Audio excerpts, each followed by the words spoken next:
السلام علیکم دوستوں، کیا حال ہے؟ ٹھیک ہے، امید کرتا ہوں آپ سب پہلے سن گے۔ اچھا بھائی، میری یہ ویڈیو نا جو دوست اپنے والدین سے، اپنے بھائیوں سے، بہنوں سے بہت زیادہ پیار کرتا ہو ان کے لیے، وہ لازمی اس ویڈیو کو مکمل دیکھیں۔ بات کچھ ایسی ہے کہ سر میرا نا ایک بڑا پیارا دوست تھا، بھائی تھا، اور وہ بیرون ملک رہتا تھا، تو اس سے بڑا اچھا تعلق تھا، اور اس کا کچھ رقبہ تھا یہاں پہ نا پنجاب میں، ملتان کے ایریا میں۔ اور ہمارے جو بیسک ایریا ہے وہ بھی گاؤں ایریا تھا، شجمال والی سائڈ۔ اور جب 2010 میں اس سائڈ پر سیلاب آیا تھا تو ہم موو کر گئے تھے اسلام آباد۔ وہاں پہ ہم ساری فیملی اکٹھی رہتے تھے، امی ابو بہن بھائی سارے ہم ایک ساتھ رہتے تھے ایک ہی گھر میں۔ تو ہوا کچھ ایسے کہ نا میرے اس کے دوست کے ساتھ یہاں پہ جو اس کی ادارہ تھا وہاں پہ نا اسکیم کرتے تھے یہاں پہ ان کے جو جن کو مطلب ہے انہوں نے رکھا ہوا تھا بیلی، جو ہمارے ایریا میں کہتے ہیں جی، ملازم رکھے ہوئے تھے، وہ اس کے ساتھ نا 2 نمبری کرتے تھے، اس کو کافی نقصان دیتے تھے، چیزیں کچھ منگواتے تھے، لکھتے کچھ تھے، اسی طرح نا اس کے ساتھ 2 نمبری چل رہی تھی۔ تو میں بھی جب وہ پاکستان آتا تھا دوست تو مجھے بلا لیتا تھا، میں بھی اس کے پاس آ جاتا تھا، ہم یہاں اکٹھے رہتے تھے، پھرتے تھے، معاملات سارے دیکھتے تھے۔ تو ایسا ایسا جو ہے نا مجھے بھی فیل ہوتا تھا کہ اسکیم ہوئی ہے، 2 نمبری ہوئی ہے، اور وہ دوست پریشان تھا، وہ کہتا تھا کہ الطاف بھائی اب میں کیا کروں، میں بڑا پریشان ہوں، تم میرے بھائی ہو، تم میرے دوست ہو، تو ایسا کرو تم یہاں آ جاؤ، یہ ساری چیزیں نا تم سنبھالو، یہاں اس کو مینٹیننس کرو، سارا کچھ سارے معاملات دیکھو، اور ڈے ٹو ڈے مجھے رپورٹ بھی دیا کرو کہ کیا ہو رہا ہے کیا نہیں ہو رہا۔ تو میں بھائی پہلے تو میں نے کہا یار میں ابھی ٹھیک ہوں، ویل سیٹل ہوں، بچے پڑھ رہے ہیں، اور بات ٹھیک ہے، وہاں پہ میں نے موبائل شاپ بنائی ہوئی تھی۔ میں نے کہا یار بھائی میں ہوں تو ٹھیک، پر اللہ وہ دوست تھا اس نے مجھے مجبور کیا، تو میں نے ہاں بھی بھر لی، اور میں نے کچھ عرصے کے لیے چلا آیا کہ بھائی میں وہاں جا کے چیز کے معاملہ ٹھیک کر لوں گا تو پھر واپس چلا جاؤں گا۔ اس دوران کوئی ان کا بور وغیرہ کا ایشو چل رہا تھا، وہ بور وغیرہ اس نے کوئی 2,60,000 روپے بھیجے تھے، تو وہ جس بندے کو بھیجے تھے وہ اس کا قریبی خون تھا، میں اس کا نام نہیں لینا چاہ رہا، تو اس نے بھی اس میں نا کچھ آگے پیچھے کر کے رکھا، اس کی خرچ کر دی۔ تو مجھے کہتے ہیں کہ آپ لازمی آپ نہیں ادھر ہی رہنا اور یہ سارے معاملات دیکھ لیں۔ میں بھائی اللہ کا نام لے کے وہاں آ گیا، اور سچے دل سے اپنا مخلص پن دکھاتے ہوئے ہر ایک چیز کی ڈیلی رپورٹ بنانی، اس کو شیئر کرنی، آج بھائی میں نے یہ کر دیا، آج بھائی میں نے وہ کر دیا۔ مجھے بھی بڑا اپریشیٹ کرتے تھے وہ دوست، مجھے کہتے تھے کہ یار باقی الطاف بھائی زبردست یہ ہو گیا۔ تو اس ٹائم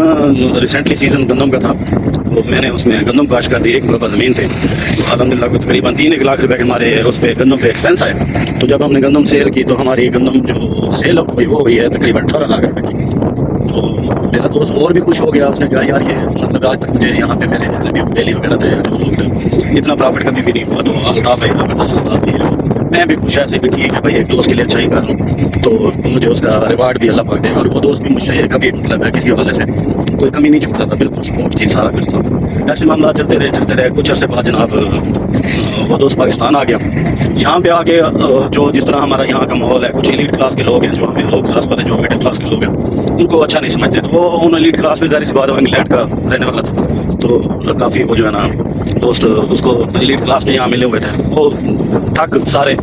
تو میں اس کو کہتا تھا کہ بھائی یہ غلط ہے، یہ صحیح ہے، اس سے بچو، یہ صحیح نہیں ہے، یہ غلط ہے، مطلب جو صحیح ہے وہ صحیح ہے، میں کہتا تھا اس کے ساتھ رہو، ٹھیک ہے، یہ مخلص ہے، اس نے آپ کو کبھی دھوکہ نہیں دینا۔ جو 2 نمبر بندہ ہے میں اس کو بتا دیتا تھا کہ بھائی اس سے بچو، یہ 2 نمبر ہے یہ۔ بس خیر معاملات ایسے چلتے رہے، کافی چیز کہیں سے تو وہ رک جاتا تھا، کہیں پہ نا وہ دوست جب محسوس کرتے تھے کہ یار جب تک یہ بندہ اس کے ساتھ ہے نا تو ہم اس کو ٹھگ نہیں سکتے، اس کو کوئی دھوکہ نہیں دے سکتے، کیوں نہ اس کو سائڈ پہ کریں پہلے۔ تو انہوں نے سارے شروع کر دیا، میری غیبت کرنا شروع کر دیا، آگے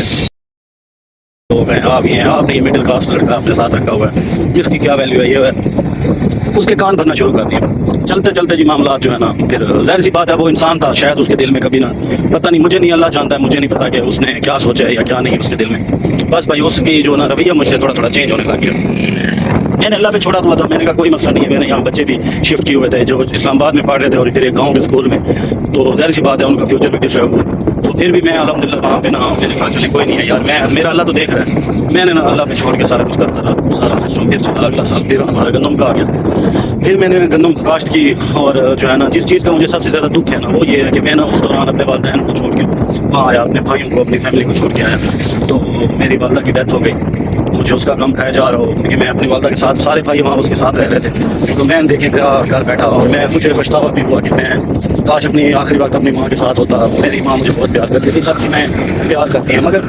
بس میری وہ بد نصیبی، تو میں بھائی وہاں سے شفٹ ہو گیا